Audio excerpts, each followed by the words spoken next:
நெல்லை மேலப்பாளையம் அண்ணாநகர் அருள்மிகு ஸ்ரீ ஜெயசக்தி விநாயகர் ஸ்ரீ கொழும்பு முனியசாமி திருக்கோவில் அஷ்டபந்தன மகா கும்பாபிஷேக விழா 2/7/2026 வியாழக்கிழமை காலை 9 மணிக்கு மேல் 9:45 மணிக்குள் சிம்ம லக்கணத்தில் ஸ்ரீ ஜெயசக்தி விநாயகர் ஸ்ரீ கொழும்பு முனியசாமி மற்றும் பரிவார சுவாமிகளுக்கு மகா கும்பாபிஷேகம் நடைபெற்றது.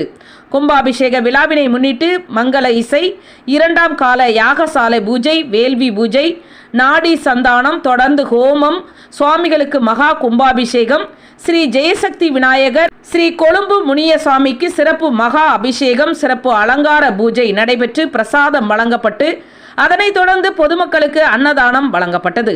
2/7/2026 வியாழக்கிழமை மண்டல பூஜை ஆரம்பம். தொடர்ந்து 48 நாட்கள் நடைபெறும். அண்ணாநகர் 2வது தெரு ஊர் முக்கியஸ்தர்கள் தலைவர் ஜெயக்குமார், செயலாளர் செல்வகுமார், பொருளாளர் நீதித்துறை முனியாண்டி, கோவில் தர்மகர்த்தா கே சங்கரன் ஆகியோர் ஸ்ரீ ஜெயசக்தி விநாயகர் ஸ்ரீ கொழும்பு முனியசுவாமி மற்றும் பரிவார சுவாமிகளுக்கு மகா கும்பாபிஷேக விழாவினை சிறப்பாக ஏற்பாடு செய்து நடத்தினர் என்பதும் குறிப்பிடத்தக்கது.